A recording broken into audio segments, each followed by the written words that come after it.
Assalamualaikum warahmatullahi wabarakatuh. Kembali ke channel Tiariga, channel yang membahas seputar informasi dunia perkebunan kelapa sawit. Pada pagi hari ini kita akan membahas pentingkah pupuk kalium diberikan kepada tanaman belum menghasilkan.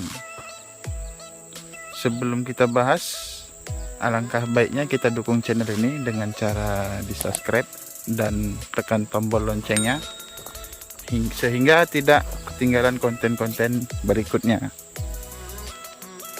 Jadi di sini kita akan membahas dari pertanyaan seorang petani sawit mandiri yang memiliki tanaman belum menghasilkan.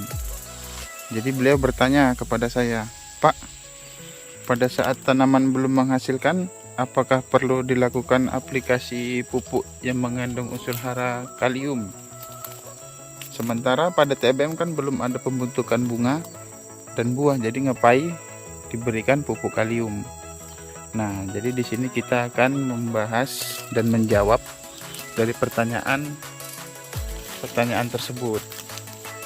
Pada dasarnya unsur hara kalium banyak fungsinya bagi tanaman kelapa sawit. Jadi fungsinya itu tidak hanya pembentukan bunga dan juga buah, namun selain itu fungsinya banyak sekali, misalnya sebagai katalisator enzim, di mana bahwa ada 80 enzim lebih yang sangat tergantung pada kalium. Kemudian akan membantu terhadap penyerapan air tanaman kelapa sawit. Selanjutnya, unsur hara kalium ini juga dapat membantu pembukaan stomata, dan yang paling penting dia berpengaruh terhadap pembentukan minyak, pembentukan bunga, dan juga buah. Akan tetapi tidak hanya bahwa kalium untuk pembungaan dan pembuahan saja ya, namun banyak lagi fungsinya seperti yang lainnya yang sangat penting untuk fisiologi tumbuhan kelapa sawit tersebut.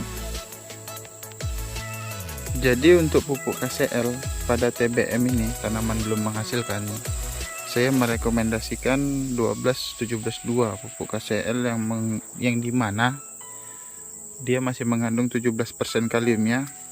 Tapi jika kita menggunakan pupuk tunggal itu malah lebih baik, yang dimana pupuk KCL malah lebih banyak lagi kandungan unsur haranya. Pembentukan bunga dan juga buah pada tanaman belum menghasilkan yang nantinya akan kita lakukan pada panen perdana sangat ditentukan oleh unsur hara kalium tersebut. Ketika kita melihat bunga, itu bukan berarti pembentukannya sekejap saja atau instan, itu tidak ya. Jadi inisiasi pembentukan bunga itu adalah berumur 17-24 bulan. Jadi artinya bunga yang belum terlihat dia juga memerlukan kalium, sehingga pemberian kalium ini bagaimana nantinya bunga yang belum kelihatan pada hari ini akan menghasilkan bunga yang superior, yang nantinya yang akan menghasilkan tandan buah kelapa sawit yang segar atau tandan buah yang super. Sehingga pemberian kalium pada tanaman-tanaman belum menghasilkan ini akan sangat berpengaruh besar ke depannya. Jadi buat para petani mandiri, jadi ketika kita menanam kelapa sawit pada hari ini, tanaman belum menghasilkan, bukan hanya unsur nitrogen atau magnesium yang berpengaruh terhadap pembentukan daun saja, ataupun fosfor hanya pembentukan akar dan batang saja, namun kalium sangat berperan penting di sini.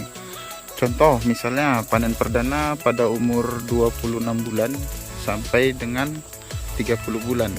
Itu sangat ditentukan dari pemberian kalium yang dimana kita berikan pada masa tanaman belum menghasilkan. Jadi kalau pingin buahnya banyak, buahnya besar, dan pembentukan bunganya atau sekresinya juga besar, apalagi bunga betinanya banyak, ya kalium juga harus mumpuni.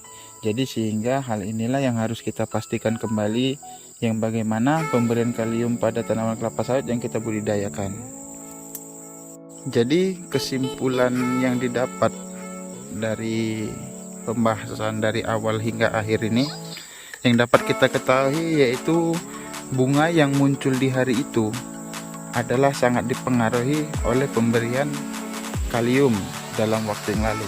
Jadi Ini respon yang kita berikan pada tahun-tahun yang lalu yang sudah kita berikan pada tanaman ya, atau bisa dibilang setahun yang lalu lah kurang lebih.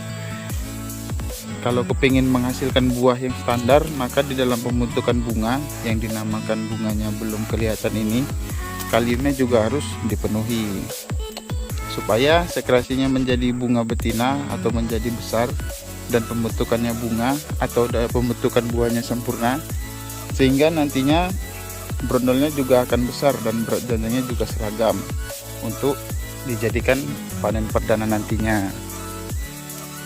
Demikianlah penjelasan yang bisa saya sampaikan. Jika ada kata saya yang salah, mohon dimaafkan.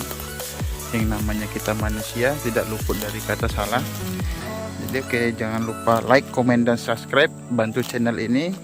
Oke, selamat pagi. Assalamualaikum warahmatullahi wabarakatuh. Salam planter.